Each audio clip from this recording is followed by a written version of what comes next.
This is Colton Hill with Colton Hill Fishing. I'm going to do a tournament recap on Pickwick Lake. So coming into practice, I was kind of expecting the grass to be a big factor, especially since I've had several tournaments there. Some have been good, some have been bad, but it seems like the grass is always a big player. Even in the summertime, the fish stay in the grass instead of getting on the ledges. But so that's what I focused on. I pretty much punched and frogged and threw a chatterbait all of practice. And the bite was super tough. I didn't personally get a whole lot of bites, and neither did my partner who was practicing in another boat.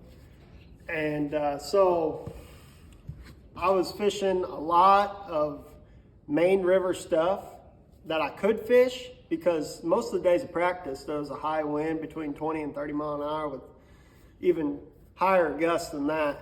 So it made it really hard to fish that stuff. So in the morning was your best opportunity to get in to fish that. And it seemed like there was definitely a morning bite in the grass, especially punching. You typically caught some bigger fish early in the day doing it.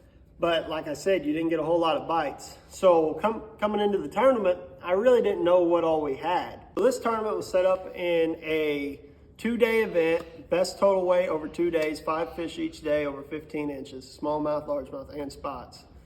And like I said earlier, we didn't really know what we had going into the tournament.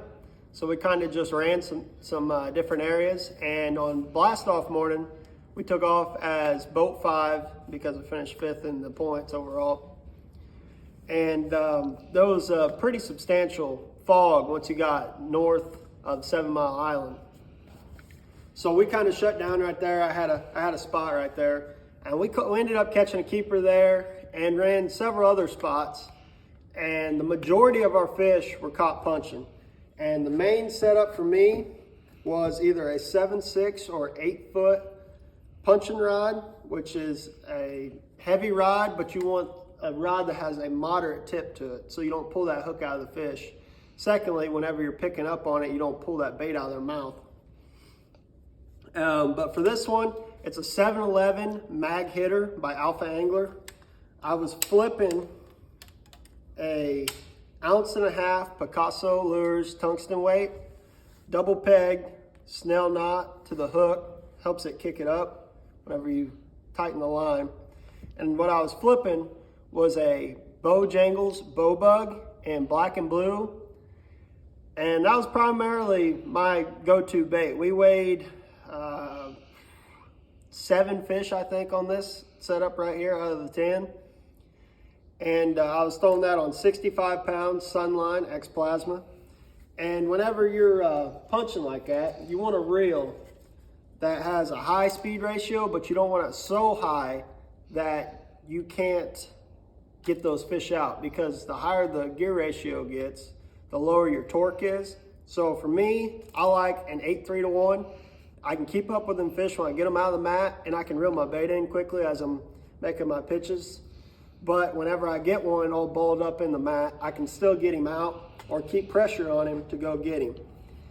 And so yeah, that was the key combo for us that week. We weighed 5 fish the first day. We were sitting in 4th place. They went a little over 14 pounds. And then the second day, we only had 4 keepers, missed some opportunities. And we stayed in 4th place, and we had a little over 12 pounds the second day. So all in all, it was a good season, good tournament. 4th place in the Classic, got a check. Finished 5th overall in the ITT in points. So you can't complain with that. And this is Colton Hill with Colton Hill Fishing, and I'll see you again.